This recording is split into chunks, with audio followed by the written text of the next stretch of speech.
This ABC15 Flash Briefing is sponsored by Sanderson Ford. All roads lead to Sanderson Ford. Hello, I'm Faye Fredericks with your top stories from ABC15 Arizona. An update on the abortion battle in Arizona. Friday, a panel of judges putting the state's 150-year-old abortion ban on hold. The state temporarily blocks enforcement of the law while the case involving Planned Parenthood is appealed. The appeals court is expected to hear the case in weeks. New body camera video released Friday from a deadly shooting involving Phoenix police. This happened near 19th Avenue and Glendale on September 24th. Police say a man was throwing rocks at their patrol cars. So warning, the moments that follow are pretty intense. First, you're going to hear what one responding officer said as they drove toward the man. Then you'll see what one of the responding officers saw when he got to the scene.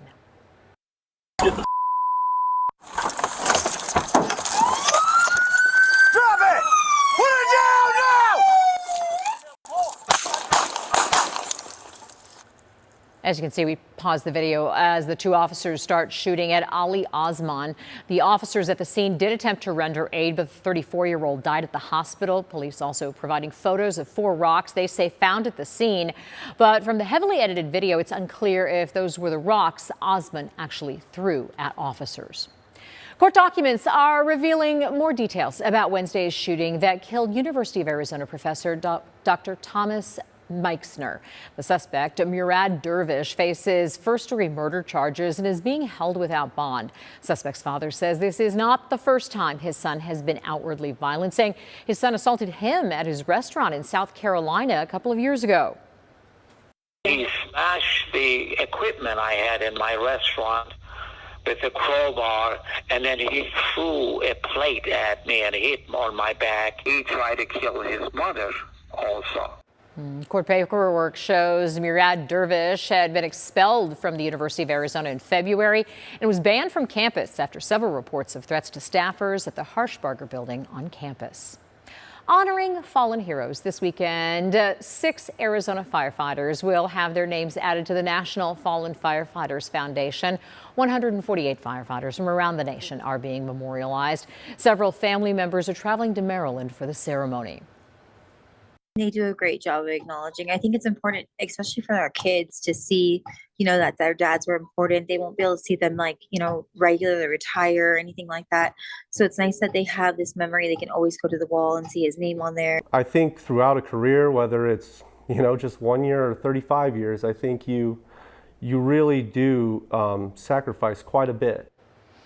The memorial service will be live streamed on the National Fallen Firefighters Foundation website. More pushback now on the development at Tempe's proposed entertainment district and Coyotes Arena. The development area in concern is near the northeast corner of Rio Salado Parkway and Priest Drive. As discussions are underway, representatives from Sky Harbor are reiterating their concerns on Friday about plans to build residential units right under the airport's flight path. Here at Sky Harbor, every 60 seconds you can expect an airplane flying as close as 400 feet to the residents. And we know that over time they will grow tired of that. Sky Harbor says they do not oppose the building of the new Coyotes Arena, but if Tempe moves forward with its current plans, it would violate the intergovernmental agreement. Tracking your most accurate forecast, I'm meteorologist Jorge Torres. We are expecting temperatures to be on the slightly cooler end for at least the early part of the weekend, with temperatures starting off in the mid-70s in the morning, climbing to the mid-80s by midday and reaching highs close to 90 degrees by the afternoon, with a chance for showers and thunderstorms on your Saturday in the valley at 20%. And it actually goes down on Sunday at 10% with a high of 91 degrees that day. And across State 48 for the early part of the weekend, we'll keep those temperatures in the 60s in Flagstaff, Heber, and Show Low, 70s throughout Gila County, and 80s as you head to the south in areas like Casa Grande and Tucson. And from the valley into the west, we'll keep those highs generally in the low to mid-90s. Your 7-day forecast keeping those temperatures in the lower 90s now through at least the early part of next week. And the chance of rain now only down to 10% from Sunday through Wednesday, then out of the forecast by next Thursday. In Flagstaff, promising storm chances for the next few days, and those temperatures staying in the 60s for highs and lows below 40 degrees beginning Sunday morning.